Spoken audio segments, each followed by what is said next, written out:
Hey everyone, I'm back with another audio interview. Today we have Kyle Anzalone. Did I say that correctly?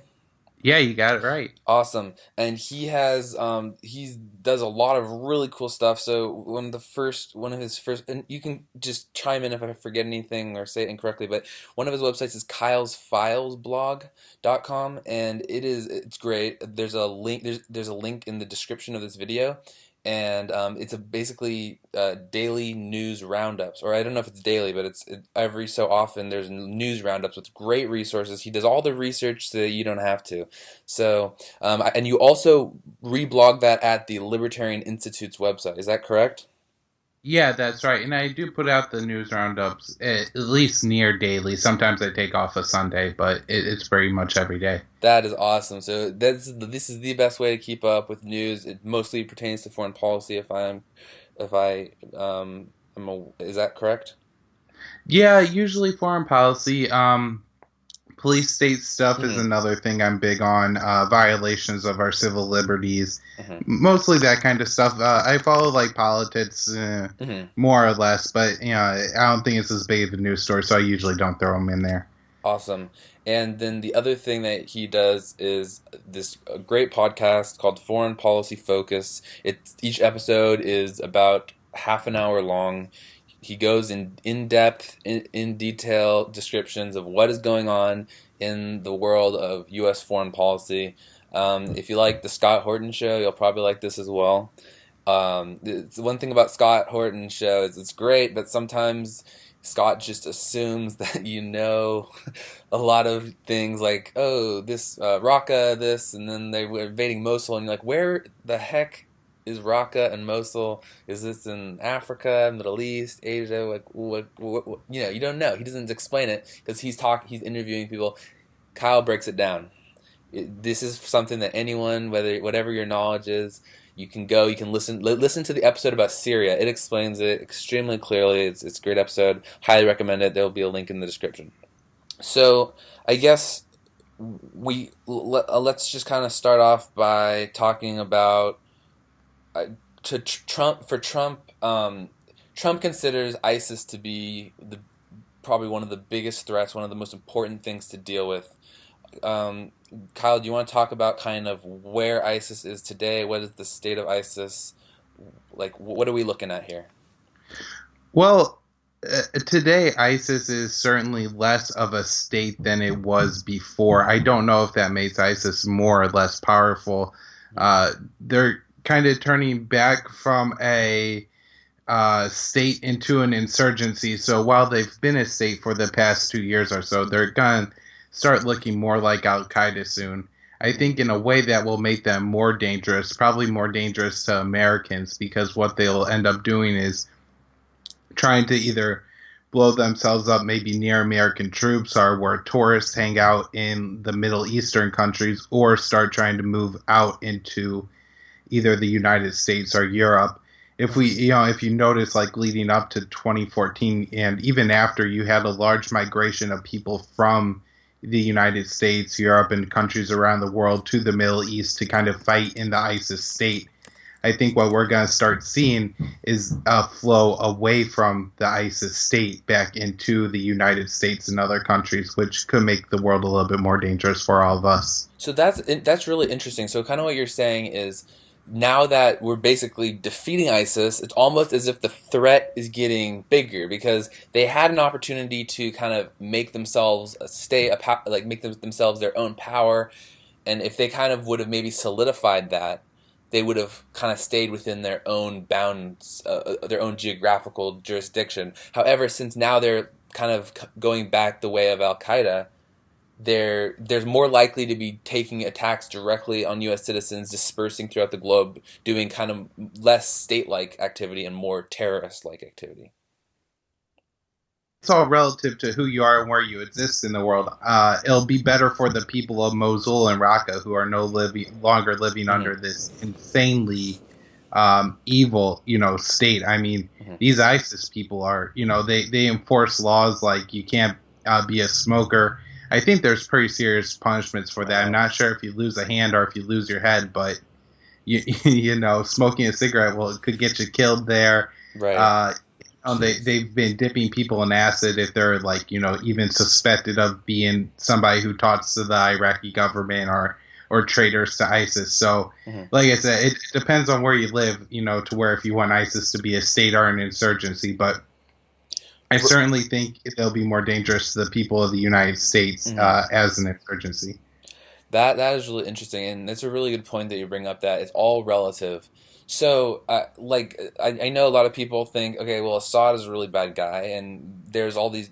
I think the media really focuses on the negativity of kind of what Assad does and how he carpet bombs or whatever certain areas, and it really is relative. So I know that a large portion of the population, even those who are not the same sect of Islam as, well, I guess is Assad secular, or can you sort that out? Why do the population of why does a large portion of the population of Syria prefer Assad, who our media says is terrible, over ISIS, who we kind of don't really see the crimes they do unless they're beheading our journalists.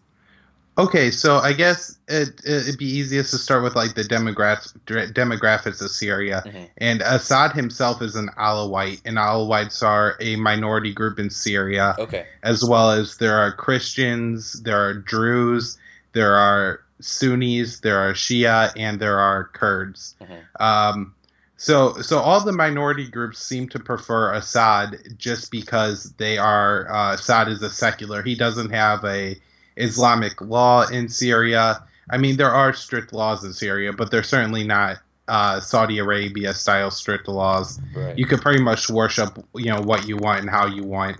Um, and so then the majority group in Syria would be the Sunnis, but Hmm. even at least a plurality of Sunnis do support Assad because he's not quite as dictatorial as some of the more extreme Islamic Sunnis, like Hmm. you have Al Nusra and ISIS. And I guess after living under in a country where you at least have some amount of freedom, you don't want to go to living under in a country where you have pretty much no freedom. So when your options are ISIS, Al Qaeda, or Assad, Assad's the lesser of the three evils.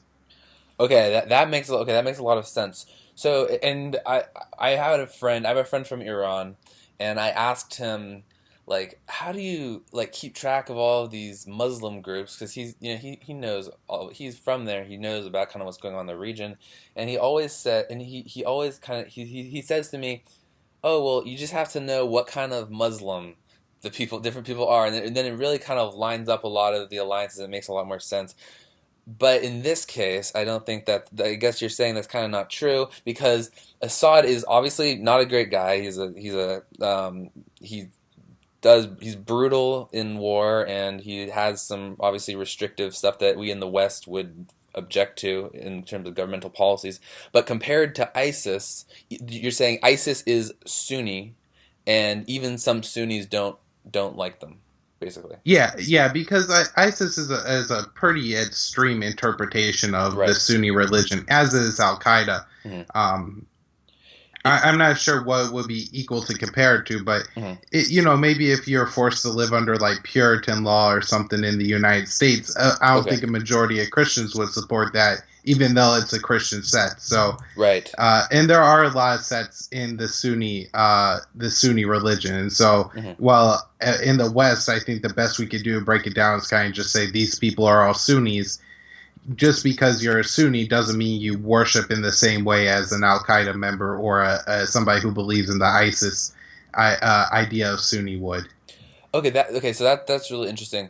So I guess kind of before we get into the article, I just want to also kind of make a distinction between Al Qaeda and ISIS because it's like a lot of people they've heard about Al Qaeda, they know that was like 9/11, Al Qaeda, Osama bin Laden, something like that, and then all of a sudden there's ISIS, and what like okay, so there is a history of like how ISIS got created, but what now in 2017 is really the difference? I mean, if they're both in Syria, there's ISIS in Syria, there's Al Qaeda in Syria.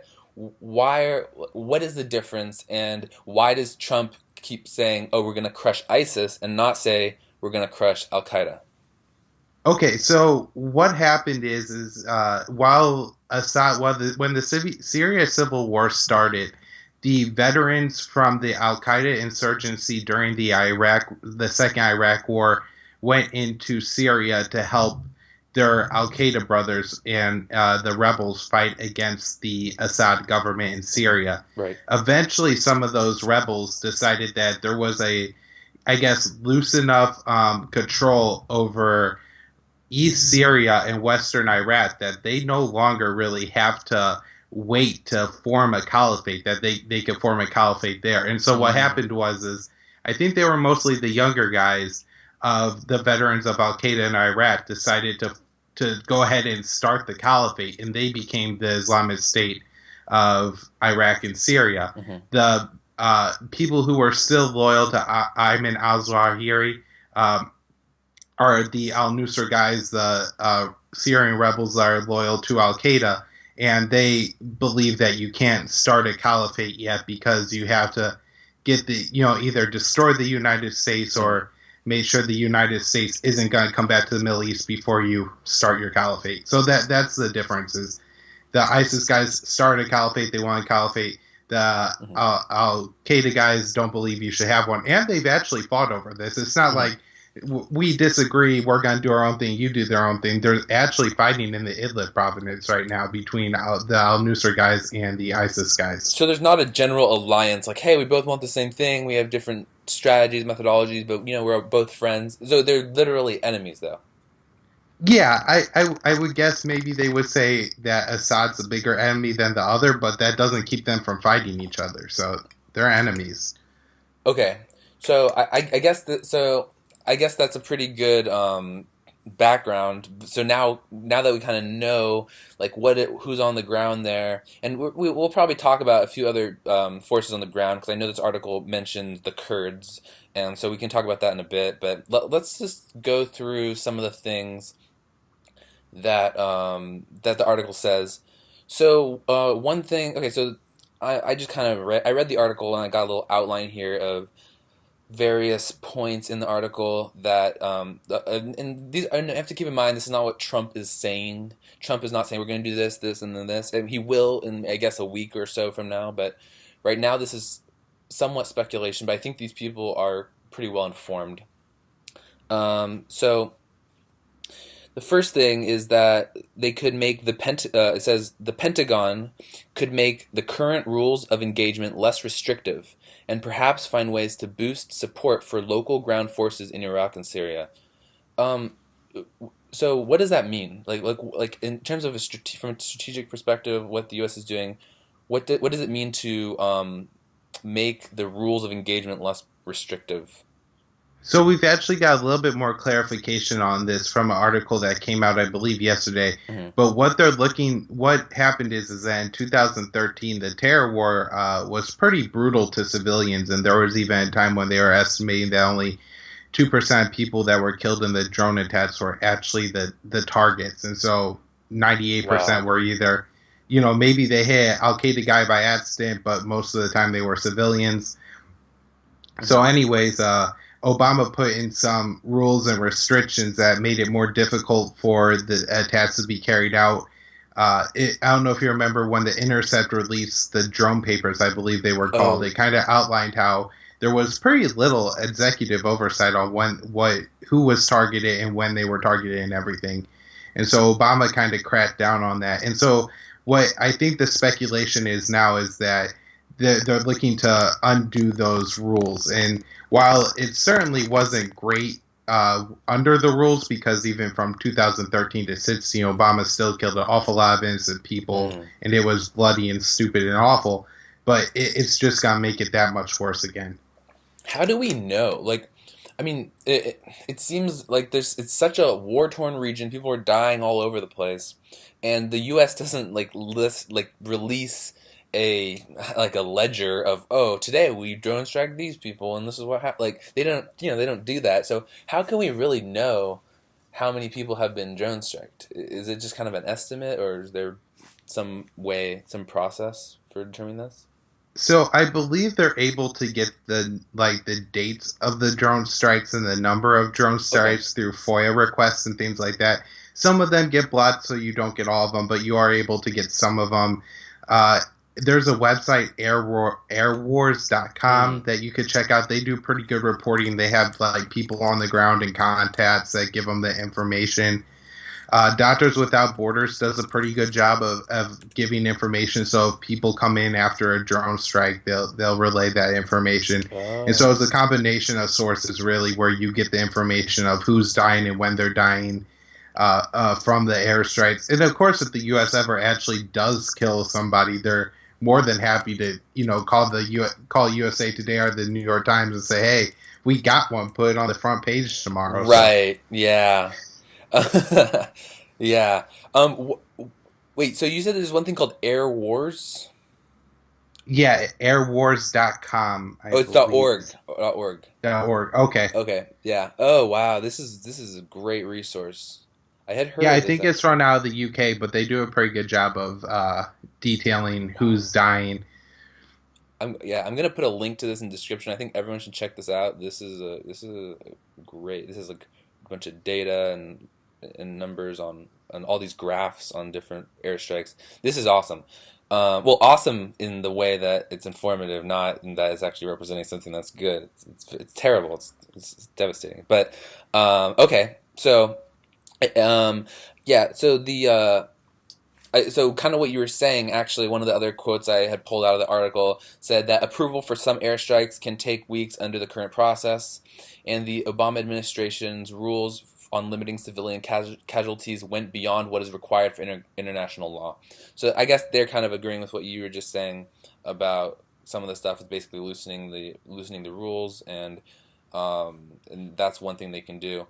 Do you think that this would I mean, I know you're not a military strategist, but do you think that this would overall help the war against ISIS, or do you think this is just gonna anger more people because there's more ruthless killings, maybe even a worse accuracy rate in killing actual terrorists, killing more civilians? And if we loosen these rules, do you think there might be some blowback, or do you think it's actually gonna make a difference? Well, I guess, I mean, the best way I can answer this is that on 9/11, 2001, there were, in just after the attacks, there were 500 or so Al Qaeda people worldwide. Now we have tens of thousands of jihadists, all different groups, Al Shabaab, Boko Haram, Al Mm, Qaeda, Al Nusra, ISIS, operating in 30 countries or so. mm, And this has been under 16 years of the terror war that terrorism has really flourished around the world. hmm, So I think empirically we could just kind of say that the more bombs we drop, the more countries we invade, the more terrorism we get. hmm. That's an interesting rule of thumb.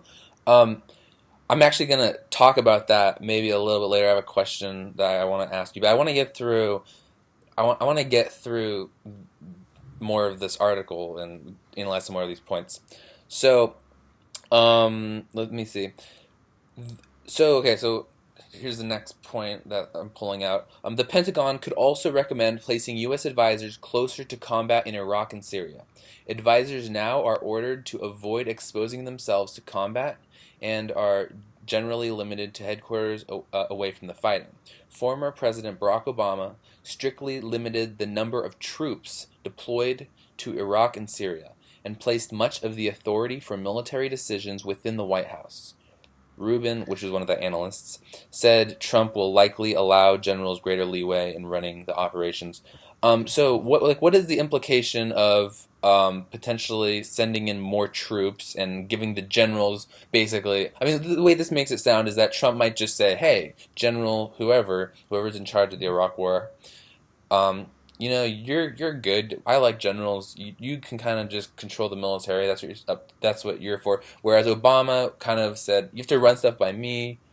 I'm gonna have to approve everything." But I think it seems like Trump's gonna give them a free rein and maybe even be open to sending troops. What are the implications of that?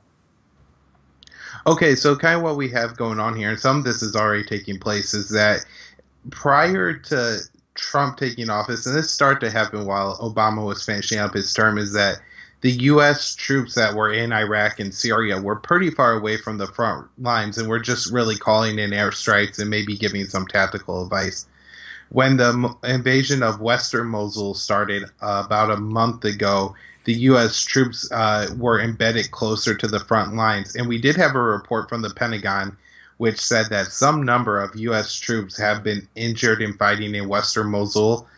Pretty vague, but, I think so. That's kind of one consequence we'll see is that the closer the troops are to the front line, the more injuries and possibly deaths we're going to see from American troops. Especially with the tactics of ISIS, where they kind of blend in with the civilian population, then blow themselves up using snipers, using car bombs, using mortars. Anytime the closer the U.S. troops are to the front, the more likely they're going to get shot there. Mm-hmm. There are caps that Obama had set on the number of troops that were allowed in Iraq and Syria. Obama blew through those numbers in Iraq. What he did is he called them temporary troops, and that allowed them to exceed the cap. Trump just blew through the cap in Syria by putting 400 Marines north of Raqqa. So we're already seeing those caps be exceeded. I would imagine that one of the reasons why they were there would be one, in both cases, they were there to protect the sovereignty of Iraq and Syria. Mm-hmm. We weren't invited really into Syria at all. In Iraq, we didn't have a very good status of forces agreement, and so there was caps in the agreements that we had with Iraq that we've now exceeded. We did just move 2,500 troops into Kuwait as well. And then those troops are preparing to either go to Mosul or Raqqa. So, okay, have we? So you said that we sent 400 troops, 400 Marines into Syria. I remember during the election, Hillary Clinton and Trump and Gary Johnson and all of them. They were talking about Syria. And the issue came up with the no-fly zone. I remember, this is it.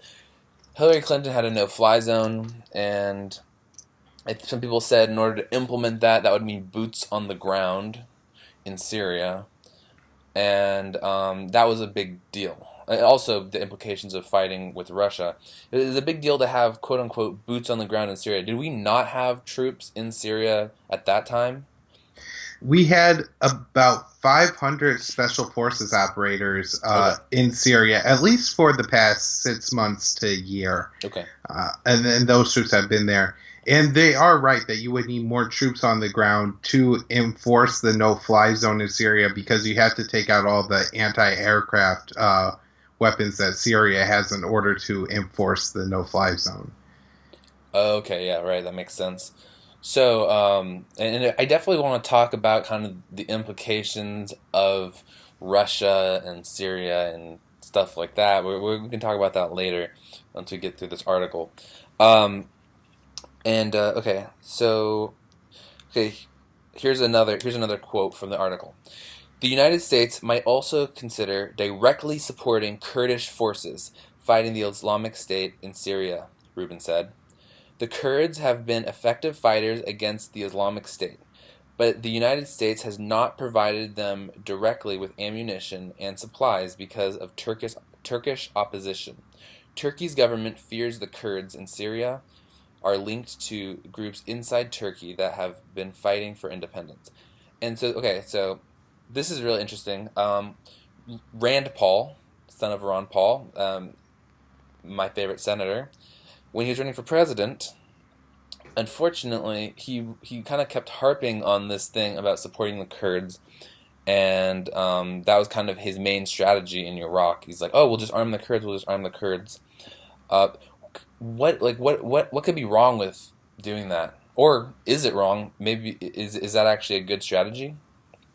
Well, anytime you're gonna pour a bunch of weapons into a group in an area, that group is gonna have other ambitions that maybe you don't calculate. So while it may be good that the Kurds first use those weapons to fight ISIS, they're going to either eventually use those weapons to fight Turkey, because Turkey is actually fighting the Syrian Kurds, or maybe they'll end up using those weapons to fight the Syrian government or the Iraqi government in an attempt to gain their own Kurdish state. So it may not seem like a negative on the front, but it's just going to bring more warfare into a country that's already been so torn and divided by war. Mm-hmm. And the Kurds have taken a lot of ground that isn't necessarily Kurdish majority in both Iraq and Syria. They've taken it away from the Islamic State, but it's really Arab territory, and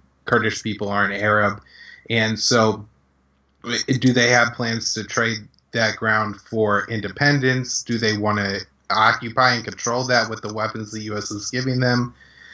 Nobody in this region is are groups that are humanitarian. Not to say that all Kurdish or all Arab people are bad, but the leaders and a lot of the military commanders there are certainly not people that I would want to have rule me. Right. And I think everybody in the U.S. would agree with that. So, what? Okay, I mean, it's just, yeah, and it seems like really dangerous to have just empower another group, because I mean, there's like all these conflicts. Like, okay, so we have we have interest in Iraq. Iraq could, I mean, is there any foreseeable conflict of interest if we're funding the Kurds and then they somehow have a conflict with Iraq, or maybe or NATO ally Turkey they consider the Kurds to be just as bad as ISIS, in their opinion, and not other people's opinion, but in their opinion. So is that going to create any problems with NATO? I mean, it just seems like we're kind of entangled. If we get involved with the Kurds, we're entangling ourselves in an issue in which we are fighting kind of both sides of the war because we're supporting the Kurds, and simultaneously they are attacking our allies. Yeah, so I guess this is the messiest part of this is the Kurdish versus the Turkey issue. Erdogan, who is the president of Turkey, really does not like the Kurds. Mm-hmm. Maybe this has a little bit to do with there's an upcoming referendum in Turkey, which if it passes will give Erdogan tons and tons of power and essentially turn him into a dictator. So maybe, he's just ramping up rhetoric against the Kurds for now to, maybe up the nationalism, war is the health of the state. But at the same time, he has waged war against what the group in Turkey is known as the PKK, mm-hmm. who are allied with the Syrian Kurds. Mm-hmm. And so if he would continue to wage that war, we could definitely see some of the weapons that the U.S. is giving the Kurds in Syria trickle over the border into Turkey to help their friends there fight the Turkish state. I think there's also a threat of whenever you add weapons to the conflict, you're kind of creating distortions in power. The Kurds have a certain amount of power. The Syrian army has a certain amount of power. The Sunni majority has a certain amount of power. But whenever the U.S. pours in weapons, it's going to create kind of a temporary distortion in that power. And so by empowering the Kurds a little bit now, they may, start a new war or do something. And then that power is going to have to eventually level out once the U.S. support ends. Or the U.S. is going to have to support the Kurds forever to keep their artificial power higher. Right. That makes sense. So in terms of Turkey, Turkey seems kind of like one of the most problematic members of NATO. I mean, so you're saying that Erdogan is basically having a referendum become like a dictator, but wasn't there just a military coup against him or something along those lines? Do you know about that? Yeah. So July 15th, I believe, of 2016. Some military members in Turkey tried to carry out a coup against the Turkish government. There's a lot of speculation on if Erdogan maybe knew about the plot beforehand, let it unfold in order to gain power, if this was possibly a false flag by the Erdogan government, because if it was a coup, I mean, it was the worst coup in history. They, I don't think, really shot at, hardly anybody died. The military really didn't put up much of a fight. And they only had a few young soldiers that really went with the coup. Turkey speculated that maybe the U.S. was behind the coup, and Erdogan even moved a little bit in the direction of aligning with Putin post-coup. And this is after, of course, Turkey shot down the Russian jet in Syria, Turkey, along the border there. And so, since that coup occurred, Erdogan has really used it to gain power. He was given temporary, quote-unquote, temporary emergency powers that allowed him to arrest nearly 100,000 people now have either been arrested or dismissed from their state jobs because they might not be loyal to Erdogan. And the parliament's drafted this referendum now that the citizens will vote on in the middle of April that will give him pretty much make those powers permanent. Wow, that's crazy. So what was the deal with the Russian jet? Was that an accident, or has that been proven false? Or do you know do you know what happened with that? Because I mean, that seemed like a huge deal. I mean, a NATO ally of the U.S., a NATO member, shot down a Russian jet. I mean, that sounds pretty catastrophic. Yeah, so this is one of those times where, I've said that on the international stage, Putin has shown a surprising amount of restraint, I would say, because this is a situation where it very could have easily led to a huge international war between NATO and Russia. I mean, you could really see how things could spiral out of control here. Yeah. After the coup, Erdogan at least says he gave the military commander who ordered the strike against the Russian jet, he turned that person over to Russia. Oh. Now, whether that person was ordered by Erdogan to carry out the strike or how that all went down, who knows? But at least Erdogan found a scapegoat and gave that scapegoat to Russia. Wow. Yeah, and so it was a strange thing. The Turkey and Syrian border isn't very straight, and so whether that Russian jet drifted into Turkish territory, whether it was just flying along the border, who knows? But it could have been a huge international incident, and we're all lucky that it'll just be a footnote in history. Yeah, that's absolutely true. But do you know if there would be any incentive whatsoever for Turkey to incite a war with Russia? Because I mean, that just doesn't make any sense. Like, to me, it seems like it was clearly an accident. Because why would they do that? So, I guess it depends, who actually ordered the strike to be carried out. The Turkish government, Erdogan, does not want Assad to retain power in Syria. He sees Assad as an enemy. Erdogan is a Sunni Muslim, but he's not, a very extremist kind of Sunni Muslim. He wouldn't be anywhere near the philosophy of al-qaeda or ISIS. Yeah. But that does put him at odds with the kind of, Islam that Assad believes in. And so maybe there was that issue where Russia was helping Syria, so maybe they want to carry out the attack for that reason. It also may have been, if they did want to overthrow Erdogan in Turkey, this could have been a way for maybe them to try to undermine Erdogan by carrying out this attack against Russia, hoping that maybe Putin would have demanded that Erdogan step down. And I don't know. I could see that happening as well, though. Yeah, the one interesting thing though, I just don't see why Turkey would be. I mean, aside from a petty religious difference, I don't see what geopolitical interest Turkey has in being against Assad. Because from my perspective, who replaces Assad? Well, the Kurds, enemies of Turkey, ISIS, enemies of Turkey, al-qaeda. I guess that's not necessarily the enemy of Turkey. I like some rebel, al-qaeda linked rebel. Like who would they prefer to run Syria? Do you know? Well, as Scott Horn always said, if Assad gets overthrown, the best hope that anybody on the international stage would have taking over Syria would be the Muslim Brotherhood, which is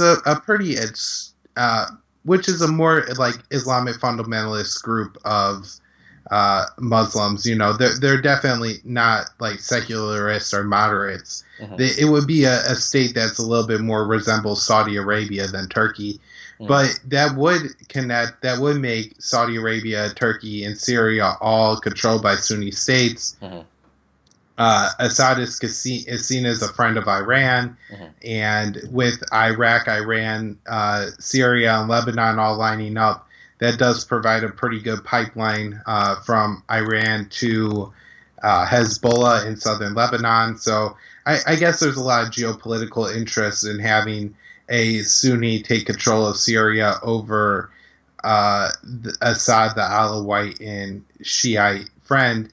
However, like you said, it seems to be a pretty big oversight that Erdogan doesn't realize that the chaos in Syria is certainly going to allow the Kurds to gain power and become stronger. Yeah, but also, I mean, as you were kind of mentioning earlier, there's Sunni extremists. Like these guys are crazy. Like even the other Sunnis are like, whoa, they're like, we're not going that far. Like this, like ISIS is Sunni, correct? So I mean, like what? Why would the Muslim Brotherhood? Like I don't see them in the. I mean, I don't know. Is there a Muslim Brotherhood defense force or something, or would they just kind of come in after the fact, or are they linked to the supposed moderates, or I like? think they would probably be like kind of the compromise between the Okay. like fighting extremists and the public who don't want to live under Al Qaeda law. Hmm. Would be my guess. Also, Turkey was somewhat sympathetic to ISIS when they were on the rise. There's a lot of evidence that Turkey Hmm. was at least allowing ISIS to sell their oil within Turkey, whether that was on philosophical level they're trying to help ISIS, or if they were just trying to exploit the opportunity to Right. have the cronies in the country buy cheap oil. Who knows? But I did hear reports of people fundraising money for ISIS pretty blatantly in Turkey, and the Turkish government certainly didn't shut that down. At least not until after the U.S. and the international community really put pressure on Turkey Hmm. to stop allowing this to happen. And when the media started to catch on, I think it kind of put the U.S. in a position where they had to pressure Turkey to stop acting in this way, and then ISIS started attacking Turkey. So I think it really backfired on Erdogan. So okay, yeah, that makes sense. So kind of backing up, looking at Trump's overall strategy. Um, I mean, like ideally we would like nothing to happen, just the US could just withdraw, just let them figure it out. They're all the way over there, we're all the way over here, just let that happen. But what is there any credibility to the kind of the idea that Trump has, as opposed to kind of what some of these neocons and Obama are saying? Trump's kind of saying, no, we're going to go in there, we're going to use excessive force, we're going to just fix, quote unquote, fix the situation and just get it done and then exit. Or I don't know if you would actually exit, but the kind of the idea is you just, instead of letting them, and I think I've heard this expression used, hemorrhage to death, right? Instead of just let this conflict go on and fund this side and funding this side and funding both sides so the war perpetuates, funding the underdog so that it just keeps going and everyone is suffering and dying because there's constant warfare. What if they just kind of went in there, either, I guess, maybe now because of Trump's admiration for Putin, maybe he could back Assad, or if not, like take out Assad and then do a regime change and get in the Muslim Brotherhood, who Scott Horton said would be the best anyone could hope for. So if you're not gonna have Assad, then at least have the Muslim Brotherhood. Get that in there, so ISIS isn't the one in power. You get the Muslim Brotherhood in there, and just kind of like send in a ton of troops, get it done, and then like what is wrong with that strategy? Um, okay, well, I mean, Assad kind of has to stay at this point, and the Trump regime may be coming to the same conclusion. An article came out yesterday or the day before saying that Trump is looking at actually giving Raqqa to Assad after the Kurds take it over. Mm-hmm. I think they came to this realization when there were peace talks occurring in Kurdistan that Russia was organizing, and the peace talks were between Assad, the moderate rebels, and Turkey. Uh, Al Qaeda went and started to kill all the fighters for the moderate rebel groups. Anybody who sent people Mm, to Kurdistan to have these talks were pretty much all killed off. wow. In fact, I think in some cases that pretty much the only people left of the groups were the negotiators in Kurdistan. So obviously they no longer have way to negotiate. So I think any dream of having anybody other than Assad rule Syria is over unless you want it to be Al Qaeda or ISIS. Um, Mm, so I think what some of the change, the one positive change we'll see in Syria is we're going to be done with the delusion that the rebels have any chance to beat Assad. We're going to stop arming the rebels, which will stop prolonging the Syrian civil war that has lasted over 6 years now. mhm. And so those are all positive changes. The negative changes are that, Trump's going to blow up a lot of people. A lot of innocent people are going to die because Trump's just going to drop bombs everywhere. If he was smart and, Mm, would realize that, hey, the first step's a good one and I'm not going to take the second one, right. then the U.S. could pretty much just get out of Syria and go home. ISIS is going to be defeated. Russia's there. Assad's there. The Kurds are there. Let them all beat up on ISIS. What are our Marines going to do that Russia, Assad, and the Kurds can't? I mean, Hmm. maybe they'll fall a little quicker, but to not be involved in it sure seems like a pretty good advantage. Yeah. And Russia's more in the area too. So by leaving the area, it may draw some of the Islamic Al Qaeda rage towards Russia and away from the United States. Mm, Russia does have a problem with jihad, and so if Russia's the one bombing people and intervening in the Middle East and kind of being seen as the country, the empire that's causing them problems, Al Qaeda may set their sights on a different country, which better than them bombing us, bomb somebody else. yeah. Um, well, at least in the U.S. perspective, yeah.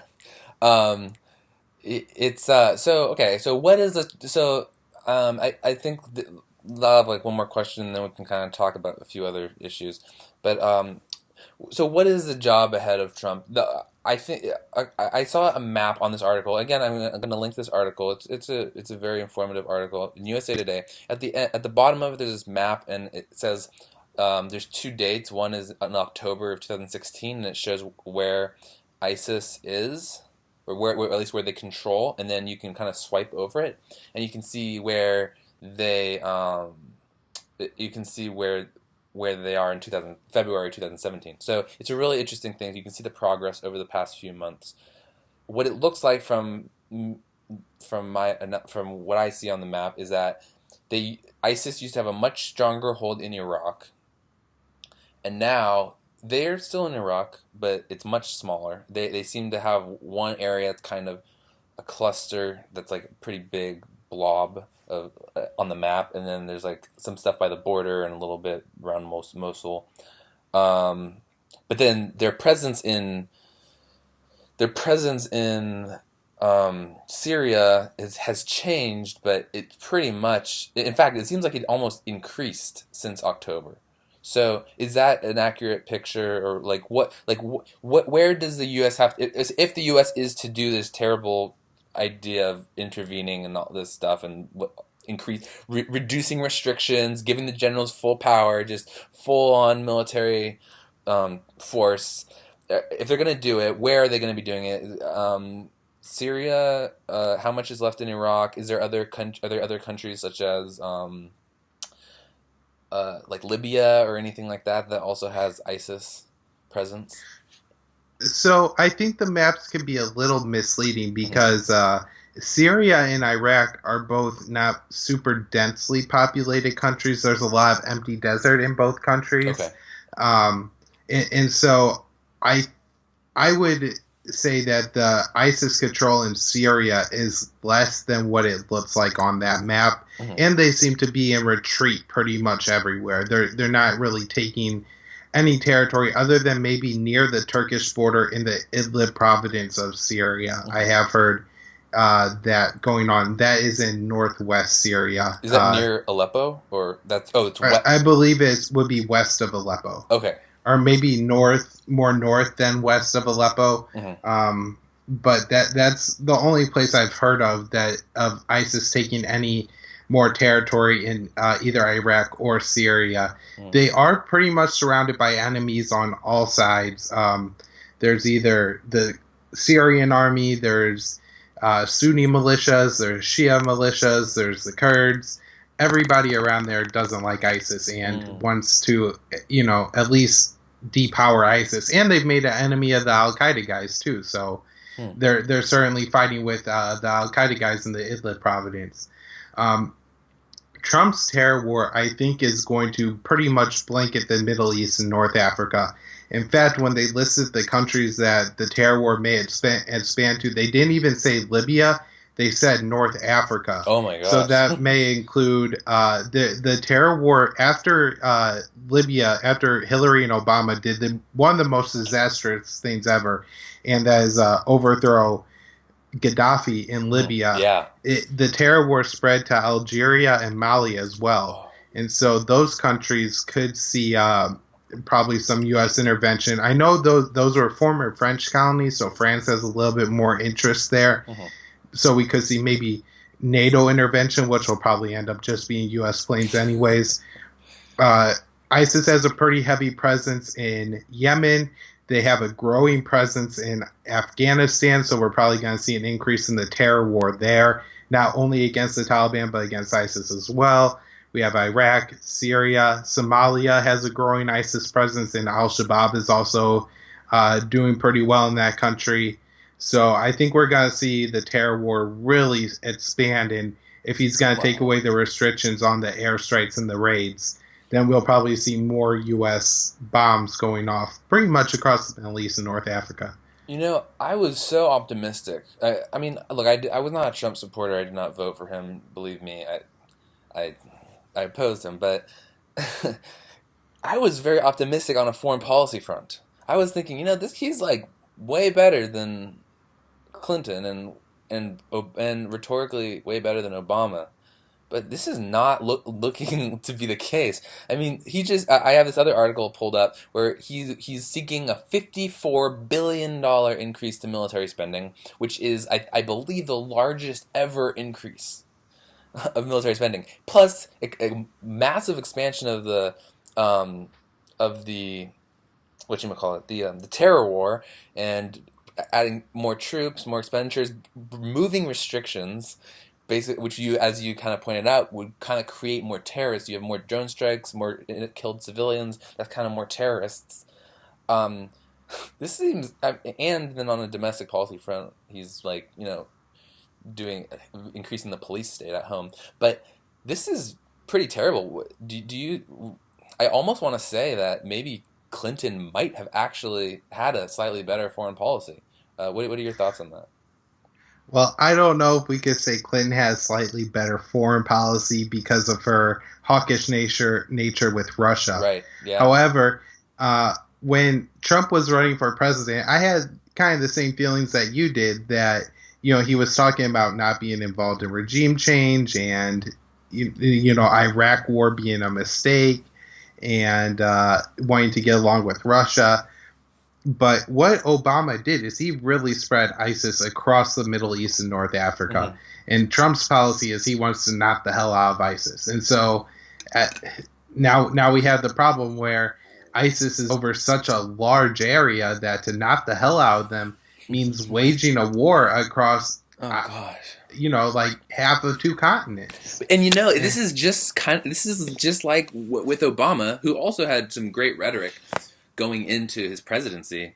There's a lot to be optimistic for with Obama, and he ultimately was a disaster. As you just said, he spread it massively across two continents, and it started off as really just a conflict in, say, Iraq and Afghanistan, and maybe a little other pockets elsewhere, but mostly that was where the issue was, and Obama was coming in kind of just doing the same thing as like, hey, we're just going to deal with it, we're going to pull the troops out before even George Bush's timeline. That's kind of what he was saying. And then look at it spread, because he did that. He continued to intervene, and he did that. Trump is coming into the bigger mess that Obama left and doing the same thing, saying we're going to deal with it, and then maybe we'll pull out, I guess. Although I wouldn't believe that for 1 second, because never has that ever happened. But To me, that just seems like a recipe for spreading it even further, maybe into Central Africa. I mean, there's ripe opportunity in Central Africa for like there's already warlords, civil wars. I mean, ISIS could easily establish a presence with all those weapons we're giving these rebel groups funneling southward in Africa. I mean, it seems like just a disaster. Yeah, like I said before, ISIS has presence in I think 28 countries now. I Wow. think what happened to Obama and what we're going to see with Trump is that foreign policy just isn't a very big care of theirs, and so they have a certain amount of political capital to spend. Mm. And Obama could have either, kind of rammed through Congress closing Guantanamo Bay, or he could have rammed through Congress Obamacare, and he chose Obamacare. Trump could either, really make a lot of push to get along better with Russia, or he could, use his political capital to build a border wall. And I think we'll end up seeing that Trump cares a lot more about immigration than getting along with Putin. So he'll sacrifice his relationship with Putin to have a good relationship with the establishment, really, of the media in both parties. And he'll get his border wall, but he won't get along with Putin. So Yeah. Yeah, that makes a lot of sense. It really is about they really don't care about foreign policy that much. But also at the same time, you don't. It depends on what you're doing. Even if they agree, I think that Trump genuinely wants to do the stuff that he's doing, and maybe he's not trying to conserve political capital, although that does make sense. But this is really a path of very little resistance in Congress. Like Congress is just kind of down for this. They're in support of military expansion, and it's really unfortunate. I mean, I just saw an article about I guess someone that Trump wants at some I don't remember who it is. One of his appointees, I think, something to do with managing the intelligence. I'm not sure with all these what all these cabinet positions are, but she's a big torture person, and he's preventing the Congress from asking about torture.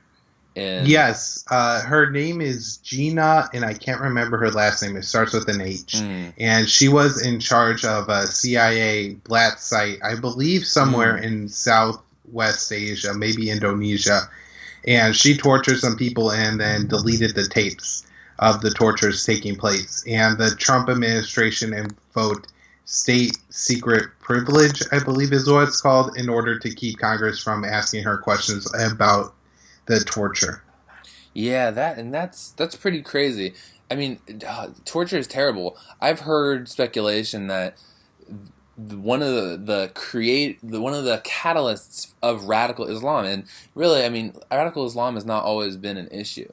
It's only been an issue in recent times, and one of the catalysts that kind of started, I don't even know what the word is, but like making the ideology more extreme, radicalizing the ideology of the kind of like this of it was kind of torture sites, black sites in Egypt, in Egyptian prisons, kind of getting arresting these Muslim revolutionaries, and then in prison they developed radical Islam, came out, and started to use that for a political agenda.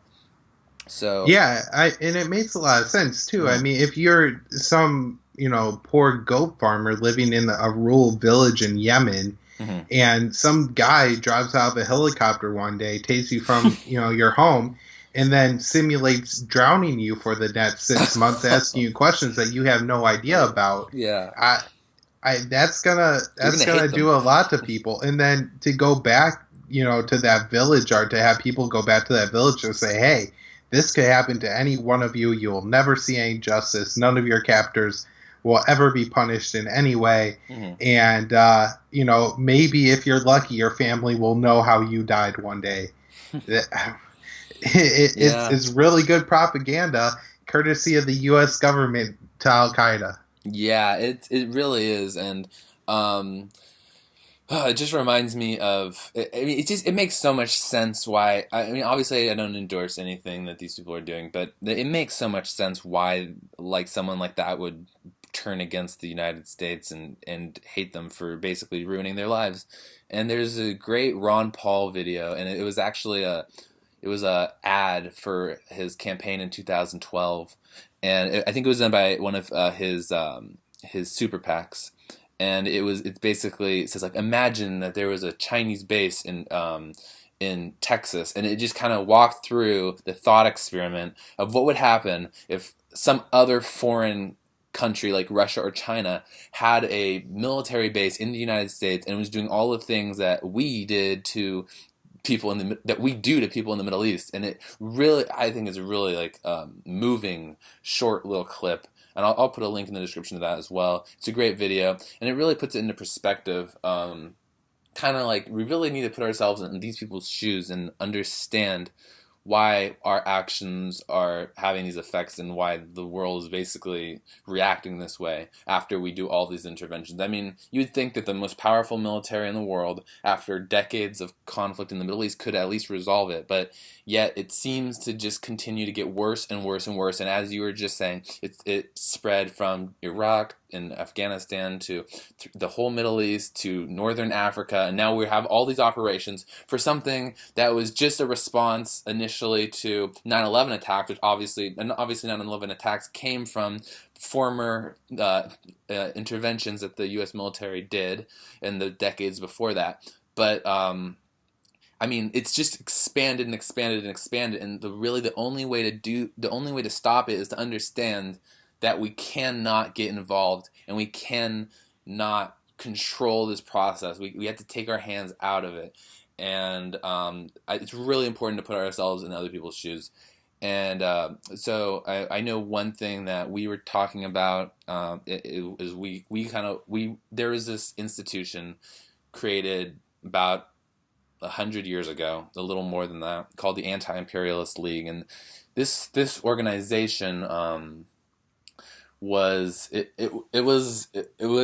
a propaganda organization. The point of it was to create anti-war propaganda against the Spanish actions that followed the Spanish-American War. And the U.S.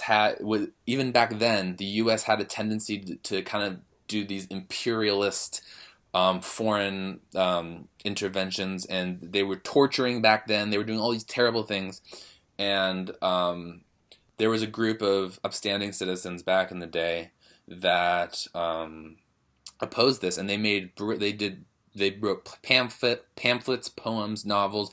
They had brilliant works that kind of exposed the un-Americanness of American imperialism, and kind of it showed the war crimes. It showed the injustice that was occurring in the world, and kind of what me and you have been talking about is maybe there's some chance of resurrecting such an organization. So I just kind of wanted to let the listeners know to that. But we said this interview is going to be an hour, so I think we're going to wrap up now. But thank you so much for coming on. I think this is actually one of my favorite episodes I've done thus far on this show. It's really informative. If you like this video, again, remember to share this. I think anyone could probably benefit from listening to this to understand what is the Trump administration thinking, what is the current state of the war on terror and military intervention, and what can we look forward to in the next year or so. Do you have anything you want to plug or say before we end?